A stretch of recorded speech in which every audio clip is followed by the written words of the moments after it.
Hello again, and welcome, ladies and gentlemen, fellow architects, as we call you guys on Twitch. Welcome to Christ and Consoles, talking about Christianity, gaming, and just culture in general. You know, those things intersect sometimes, you know.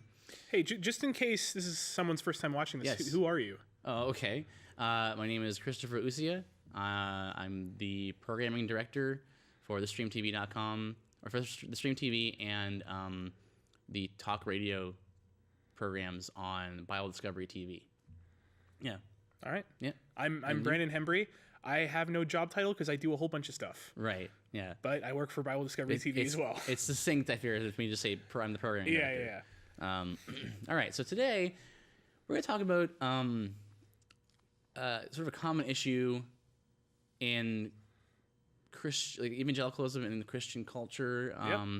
It's often raised magic, the concept of magic as is defined by the Bible, as it's used in media. We see it in games pretty much all the time. I mean, All the time. A lot.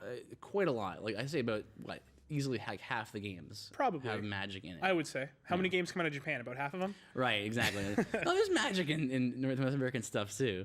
No, it's science in North American stuff. Right. Right? Well, It's science. C.S. Lewis, I think it was C.S. Lewis who once said in the Chronicles of Narnia, speaking through Aslan, magic and science are the same thing, given their contexts. So, Yeah. Like at some point, science is like, I can teleport now, but not through magic. It's through science. It's right? through my watch. Yes, exactly. Just boop, Don't ask how it works. Yeah, exactly. You use the inertial dampeners to warp through the wormhole in space, There you go. or whatever. There you go. Anyway, so we're talking about how to define magic. Like, is it bad? Should Christians be playing games with magic in it? So I guess we'll start with illusion. I want to start with illusion. Okay. Illusion isn't the magic that's defined in the Bible. No. It is a trick of the eye. It's it is sleight of hand. Yep. It is Sleight of hand and distractions. Yes, it is purely a set of tricks that are meant to just make you seem like, oh, he teleported or something, but he really didn't. It's all just pure. Illusions are awesome. Illusions are pretty cool. I love them. You know, They're so fun. There's nothing in the Bible about condemning that. I guess I would also start by saying that. Well, what do you have? Like, what do you have on your end? For illusions? Yes. Just I don't think David Copperfield is a biblical sorcerer. Right. And he's not practicing the occult. He didn't tap into some demonic power to make the Statue of Liberty disappear. Right. He used some mirrors and smoke, probably. I don't know how he did it. Right. It's some crazy illusion, though. It's like, if you've ever watched back in the 90s, there was a show called The Magician's Code. Yes. Right. It's like, that was kind of like super try-hard. But yeah. It's the 90s. It's 90s, so it was like, ugh. But that was a show about this world-class magician who had a mask because he had to be mysterious. Naturally, show you how to do these tricks, how to do these illusions. Yeah. So when you make an elephant disappear behind a gate, you just go poof smoke, and then you literally slide mirrors in front of the gate, and then there you go. It's gone. He's go. So that's not. That's not sorcery. That's not sorcery. That's not necromancy. That's not. Okay. So we'll go on then from that. Yeah, sure. I would say, if I could define it, magic in fantasy, in fiction, in my experience, the vast majority of the time is a tool. It's a weapon, and sometimes you wouldn't claim that a gun was the perpetrator of a crime, right? You wouldn't blame fire for burning down a house. Well, some people would, but I don't think you would in a very consistent fashion. No. So basically, in fantasy, much like how our world kind of works, we have these things that are like just in life that fire could be used to warm yourself or to burn someone's house down. So it's a neutral thing, right? And in many cases, magic and fantasy is the same way. Yeah. It's like it's just a part of the world that you can harness to fulfill some task. Yeah. And I think you had a really cool analogy when we last spoke about this, about resuscitation. Yeah, we were talking about Final Fantasy, and we were Yes. talking about an item called a Phoenix Down. Right, Which right. The Phoenix Down raises. They call them knocked out, but they're supposed to be dead. But right? they're Like a dead teammate. You can bring them back to life with a Phoenix Down. Right. And a lot of people are like, "That's necromancy," and I'm like, "No, that's defibrillators. right. That's it's medieval." Yeah, it's medieval fantasy So defibrillation. they can't just you be know? like, oh, Macau went down, clear. No, they're just like, throw this feather at him. right. It wakes him up.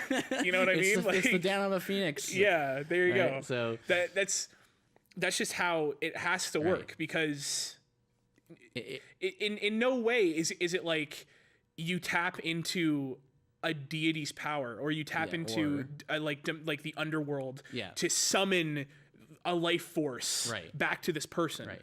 It's just you defib them, dude. Yeah, you do mouth to mouth, and this is the analogy that but that the you gave. animations cost money, so instead you do this. This, and the analogy also went further when you were saying, so if there was a different world where there was no mouth to mouth, and then that person came to this world and they saw you do it, they'd be like, that's like witchcraft. You brought them back from the brink of death with yourself. Yeah. Right? And it's that's crazy. But it's just like, here in this world, It just it that's can just do a it. common thing. You can just do it. It's not a common thing that can just Now there are games, and there are in movies and books that use the magic from the Bible, the demonic magic, right. and that's not good. That's not okay. Right. And we don't play those, and we don't read those or watch those. Right. But generally, it's not coming from in these games. It's not coming from like an evil place. Yeah. It's just like we needed a MacGuffin because we're in medieval times. Yeah. We needed a Gandalf to be a beastmaster so he can speak with eagles. You know what I mean? Like right. we needed him to be able to come back to life after he fought a Balrog, so now he's just in white. He's Gandalf the White now. You know what I mean? We needed the Doctor to be able to go to another actor because this is a very popular TV show. Right. He Doctor Who. regenerates. You know what I mean? Like when he takes too much damage, instead of dying, he just kind of goes like, "Oh no!" Blah, and we really thought it would be cool if you could push a guy with your brain. So now Luke can use the Force. right. It's the key point behind all of these, I believe, is that they're not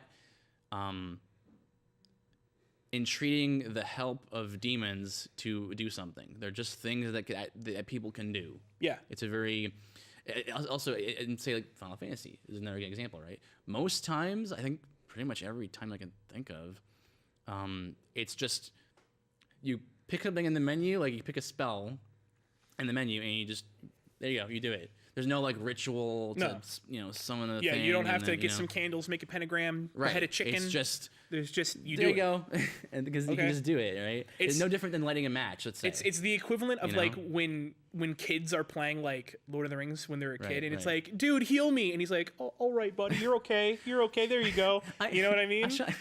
I shot you. You're dead. No, you missed. No, Timmy, I shot you. Okay? I got through your force field. Exactly. Right. So that's kind of where that is. So what I also want to bring up here is for Christians who kind of just say like no fantasy At all. or no fantasy, no magic at all, and they just kind of cross their arms, right?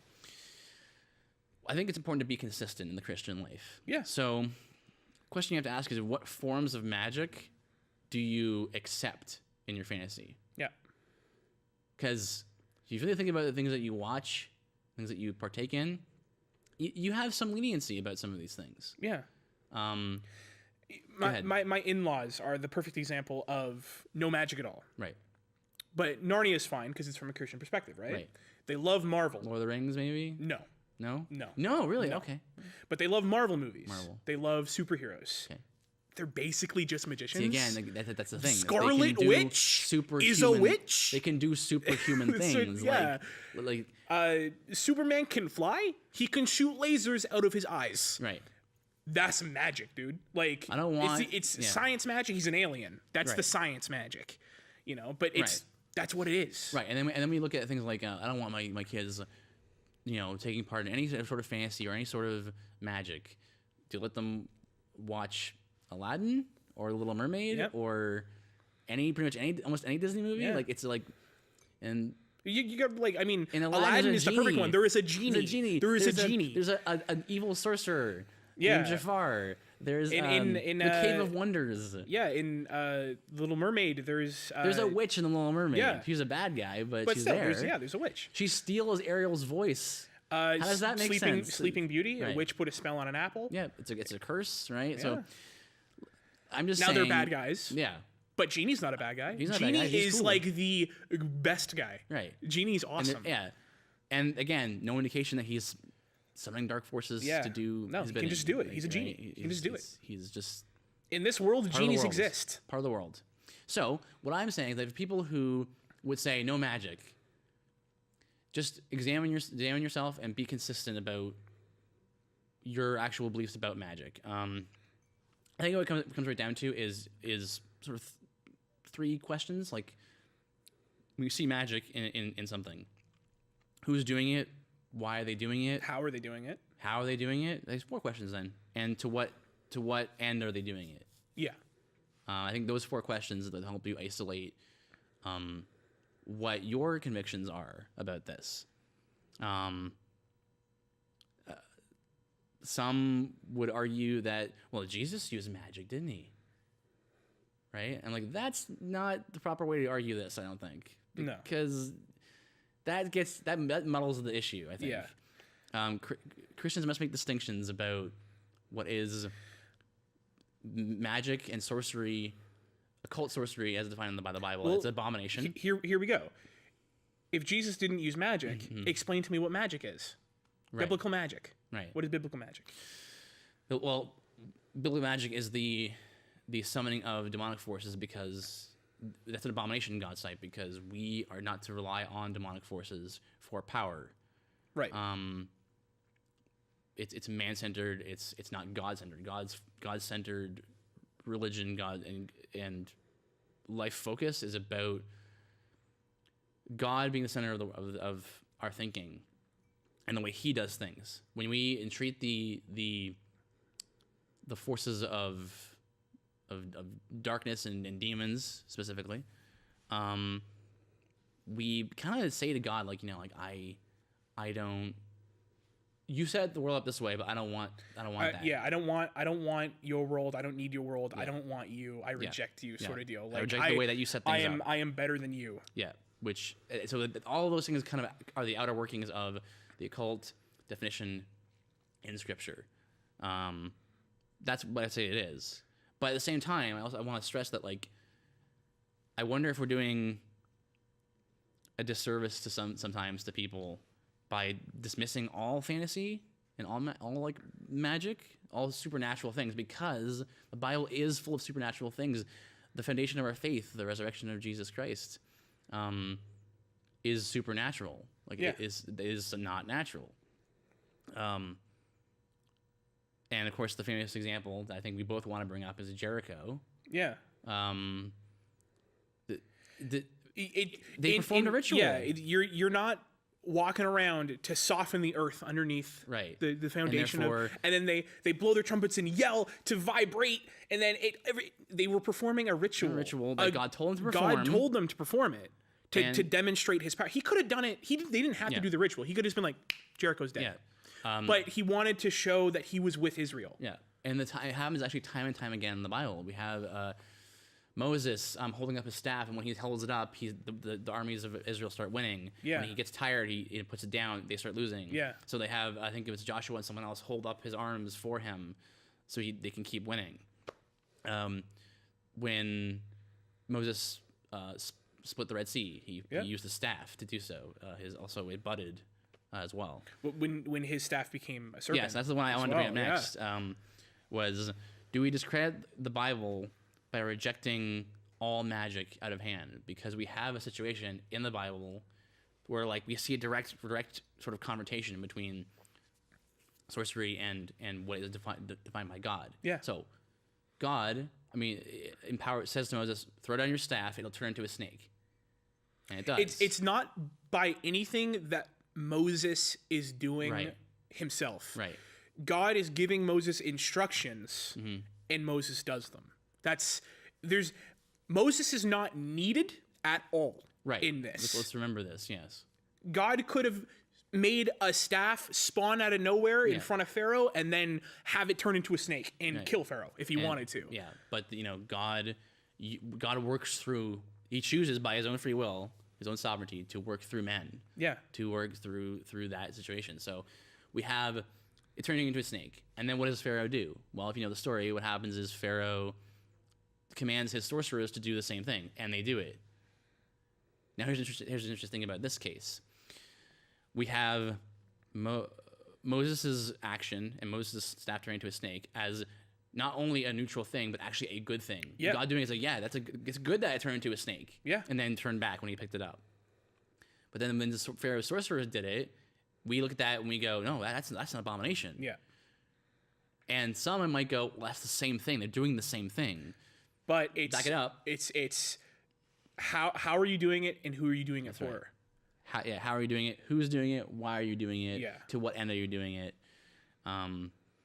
So I just want to kind of like just kind of encourage people who say no magic whatsoever to be like, I mean, maybe we shouldn't reject it out of hand because it might actually make it harder to talk to people about the Bible, to say all magic, all like the supernatural stuff is just silly. And then to say, but this stuff is not silly. Like it just seems it's hard, You have to absolutely be consistent with your views as a Christian. So if you're okay, or if you are solely against Harry Potter, without doing any research about Harry Potter, or Lord of the Rings, or anything like that, but you think Star Wars is just the bee's knees, that's inconsistent. Right. They use magic in Star Wars all the time. Yeah, but there are other factors to consider as well, and we'll get to that in a moment. I'm not suggesting that fairy tales are real. Fairy tales are fairy tales; they're fiction. But it doesn't mean that we should just dismiss them. Yeah. Kind of thing. I mentioned this last episode. Thank you for those who watched it. It was a long one, but it was very important. Miracles belong to the Christian worldview. And that's what happens in the Bible. They're supernatural things from God, by God's hand, and they belong to the Christian worldview, because the alternative is that we live in a world of time and chance acting on matter, the atheistic, naturalistic worldview. And in such a world, everything should be in flux. Everything should be constantly changing. There shouldn't be an ordered universe, really. It should just be like things are changing. If something were to just happen tomorrow or the next 5 minutes, you'd be like, you should be, if you're consistent in your worldview, you should go, well, that happens. Nature. That happens, right? Like, just like how we came into existence in their it happens. point of view. It just happens. I mean, at some point, things are in flux. It's bound to happen eventually. So this is why I say that the miracles belong to the Christian worldview, because we, as Christians, we know that, no, God made things orderly. This is also why Christians started were integral in starting education as well, because we believe that when those who started education believe that the world's orderly. It's meant to be understood. It's designed and meant to be understood by us because we're made in God's image. So there's that as well. And I guess my summary on this issue, but there's more to say, but the summary is it's up to you to decide for you and your family. I mean, listen, I can watch Lord of the Rings, I can watch Star Wars, and I feel no conviction. Right. That's fine. Right. But me personally, I feel conviction whenever I watch ghost movies. I love horror movies. It's one of my favorite genres, but I only watch horror movies with psychopaths or aliens. That's just the way it goes. That's interesting. For whatever reason, ghost movies like really affect me. I feel convicted every time I watch them. I'm not telling you that ghost movies are wrong for you to watch. Right. But for me, I feel convicted. Sure. I'm not going to watch them. Sure. If you feel convicted watching Harry Potter, if you feel convicted watching Lord of the Rings, then don't watch it. Yes. It would be a sin. It would be a sin for you to watch it. If it's a sin, if you consider it a sin, it's a sin to you. Because you're not acting in faith. You're convinced that it's a sin, but you're doing it anyway, which is a problem. So, if you're the head of your household, you have the responsibility to, if you are convicted by it until your children are adults, you have a responsibility to keep them from watching it as well. Right. You're the head of your household. That's the way it goes. Yeah, really, the Christian. You're responsible for the children, for the people that God gave you. Yeah. Those who keep are safe and you have authority over. Yeah. Right. Really, you're going to probably hear this a lot. The Christian life is about balance.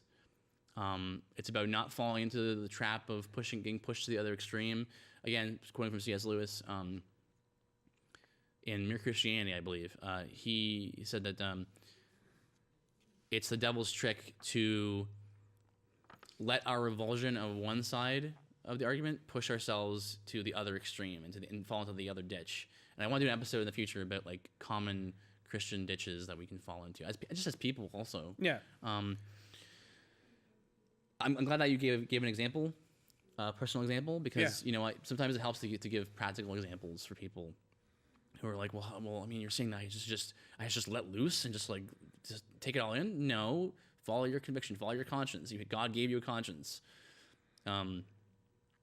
Sometimes people have had past experiences, occult ones or otherwise, that makes them go, ooh, that thing in Harry Potter I'm not comfortable with that being in the story. And so for you, it's a problem. But let's not do that thing where we lord over each other because someone else does something that you don't do, or they don't do something that you do. Yeah. Because remember, we already laid out the primary doctrines, and the rest of it we can discuss, we can debate about. So let's keep that straight. Yeah. I want to give some examples myself. Go ahead. I gave you an example. Yeah, sure. You gave me an example. I want to give you an example. So there's a few games I don't play because I feel conviction about it. Doom is one. Yep, I know where this is going. Yeah. Oh, there's also other things as well. Yeah. Doom as well. There's a series made in Japan called I always get the name wrong. Shin Megami Tensei. It's a very overt anti-god sort of game series. It's like demon Pokemon. Yeah, that's basically the summary of it. It's demon Pokemon. You collect demons, and the final boss. I'm just gonna spoil it because these games are not good. You fight God at the end. And it's not even like one of those like Final Fantasy, like you fight a god in a pantheon of gods. Yeah. You fight the Tetragrammaton, which, if you don't know, is the 4-letter word for God of the Old Testament, God the Father, Yahweh. Like, I think there's like 1-letter difference, but they try and know hide what it, you're going for. They know what they're going for here. It's not very nuanced. It's like in Digimon overt. when there's like Lucemon and Angemon. Lucemon it's and like, Angemon, okay, then, I get what you're going for. And then, like, you know what I mean? Lucemon becomes super evil and stuff. Yeah. So yeah, it's like that. It's pretty obvious. Or like Sephirothmon. Like that's from the Kabbalah. So that's Jewish mysticism. This is the Kabbalah. But so there's an example. I don't play those games, even though they're part of my favorite genre of games, RPGs. Yeah. I'm like, I can't fight something that even sounds close to the Great Tetragrammaton. That's too much. That's insane. And you feel personal conviction about Doom. I don't. Doom's one of my favorite games. Right. We can do an episode later, like maybe in the future, about violence. But yeah, I just feel like that game to me just doesn't sit right with me, and I can't play it. So similar to things like that. Another example I want to give is we play a game called Dungeons and Dragons. Now, I already know that many of you have heard of that, and you feel your immediate reaction is to go, "Oh, well, that's clearly demonic." Yeah. There was a stint of misuses of the game in the 70s. I think the 70s and 80s. That 70s, early 80s was when the occult really got popular. Right. So that doesn't surprise me that it was misused in the 80s. Right. And I want to just kind of explain what it is, what the game is. Basically, it's a set of rules, and you can fill it in if you need to. But it's a set of rules and sort of basically like Lego, but put in like story form. Or like put in like, so you're giving all these action tools. Figures. Yeah, you're giving all these tools and all of these rules, and you can just choose to follow them or not follow them. Yeah, that's even the creators of Dungeons and Dragons say, make your own rules. Don't use our rules. Use our rules. Whatever you want. Yeah. This game is supposed to be yours. Yeah, so if there's a rule you don't like or a rule you love, you can either enhance it or take it away. Yeah. So like for instance, clerics, which are supposed to be like priests. Yeah. Right. They're the healers. Of your adventuring group. Just in case someone gets stabbed in the back by a goblin, they can go, nah, bud, just kidding, and you're fine. Right. That's right. In the book. It's very much like if you're a cleric, you have to follow one of the pantheon, one of the deities from the pantheons, and they have alignments. They can be evil or they can be good, and based off of that, you also get certain like magical buffs and stuff like boons, magical helping. Yeah, enhancements. There you go. I am I'm the dungeon master, which just means I run the game. I make up a story. Yeah. And Chris plays in my group.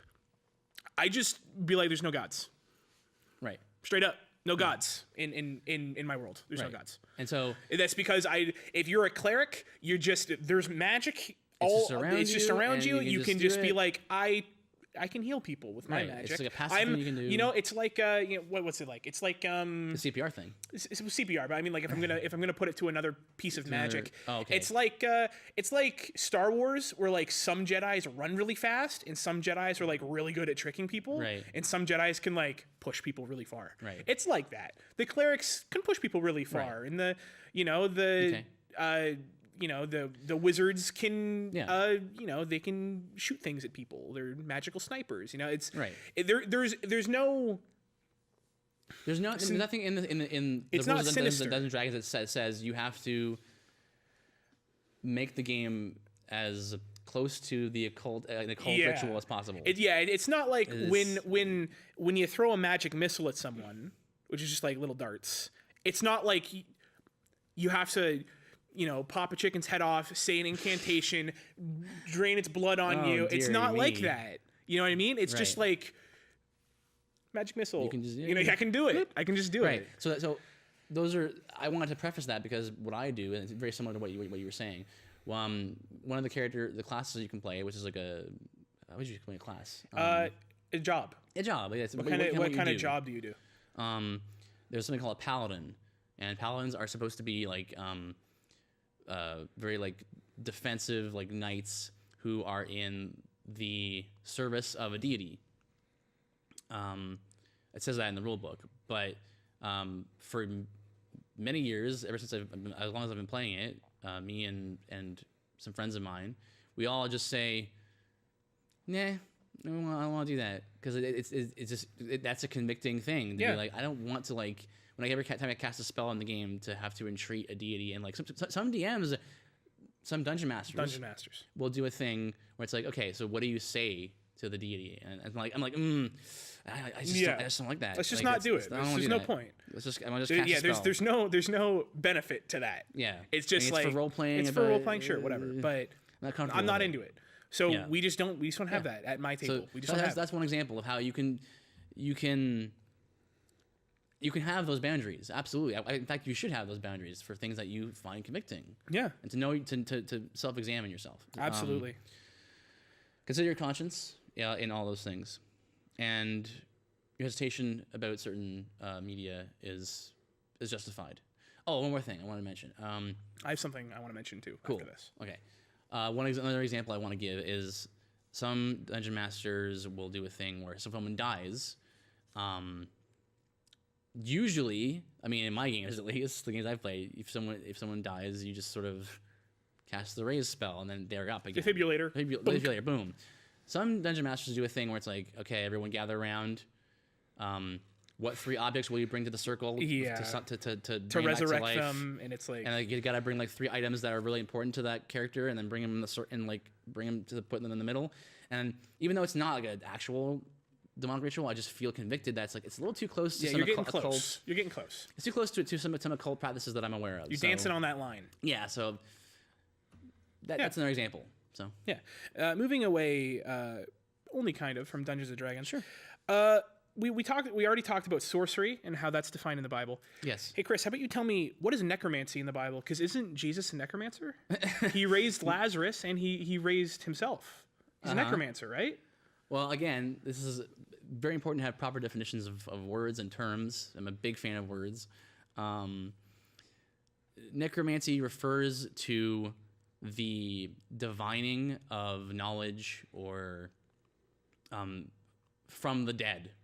So the Witch of Endor, let's say, for those of you who are aware of it, Witch of Endor was a witch in the Old Testament who would make money, make profit off of consulting the dead for information, for future telling, future casting. There's nowhere in Scripture does it mention that you can actually do that. So what was actually happening was the witch was entreating the favor of demonic forces to do so. That's very different from Jesus raising from the dead, raising Lazarus. Again, he's not demonic. He is God, and he can like do what he wants. Opposite of he's demonic. quite the opposite. Quite the opposite.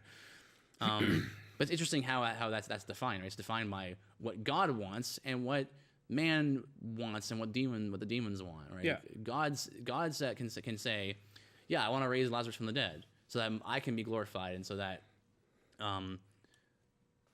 this power is shown. That's a miracle. There's certain things that if we did it, it's just a sin. Right.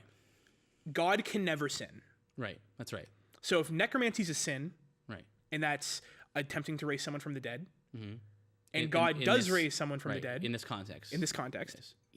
He's not. It's not wrong if he's doing it because he can't sin. Well, there are other things that, unless you think that's sort of like a cop out, there are other things that God can do that we can't do. So, or that if we do it, there's a chance that it might be a sin. So some examples. When you kill someone, you're being unlawful and you're committing a sin against God, because only God has the right to kill someone. If God kills someone, he's not sinning because he has lord over his creation. He owns the creation. So when he says, "No, in my divine wisdom, I'm taking you out of the world now," that's not a sin. But for a man to do that, and basically, in a way, attempt to usurp God's power to say, like, again, hatred of brother, that's a sin. Another example, when you mock someone, there's a chance that you might be sinning because you don't know. You don't know what's going on. You don't know everything. Yeah. So there's a chance. Sometimes mocking can be good because the Bible does have mockery in it. Mocking people can be good sometimes, but sometimes it can be a sin because you're offending them. But God in the Bible mocks people, and he can't, and it's never wrong when God does it because he knows all things. He knows what you believe and what you're saying, what you believe is foolishness, and so I mock you. That's how kind of the God places that the mockery is not in the world of fallibility, because God's infallible and he knows all things. He's omniscient. When he mocks with perfect just judgment and justice. Yeah. So that's two examples of there. So and talking about killing, your example there was specifically murder. We will have an episode later on. Yeah. The just war. That's right. Sorry, I should phrase. Just killing, and how God can command people to kill other people, and those people, like when the Israelites wiped out the Canaanites, the Israelites were not sinning. Right. Right. Yeah. during the act. Now, if they were looting and whatnot, and that was going against what God said, that's different. Yes. But the specific act of killing them, Right. that's what God wanted them to do. So that's not sinning. Yeah. But we'll have a whole episode on the just war doctrine. But anyway, we'll whatnot. do that later. So I guess that's the end of it. I want to summarize also by saying that the imagination is a beautiful thing. Mm-hmm. It's a cool thing to think about, that we could create things that we've never seen, that God gave us that mind, God gave us that creativity. We are made in his likeness. That means that though we are fallen because of the sin of Adam and Eve, we still have a semblance of that creativity within us. That's just as God is creative. So I just really think it's awesome how we have that, and that we don't, again, balance, keyword balance. We don't want to say that because we're fallen, imagination is bad. Yeah. Or we don't want to say because we're made in God's image, all imagination is good. Like, imagination is something that can be used for good or evil. It's another tool, I guess, in that regard. I think, in closing, yes, there's two things to take away from this episode that's really important. And the first thing is be consistent. Consistency you is have important. to be consistent. And second, Best you can. And second, it's gonna be like a closing in almost every episode. Balance is key. Right. Yes, and know where your lines are drawn. Follow your conscience for you and your family. Talk about these things. Don't rely too heavily on your traditions. Just be aware of how you're convicted. Yeah. All right. Great. Well, I hope that answered sort of like that question, that very common question about magic in the Bible, magic and fantasy. I think that'll do it for today. Yeah. All right. Anything you want to say? No. Just thanks for watching. All right. Thanks for watching. See you next time.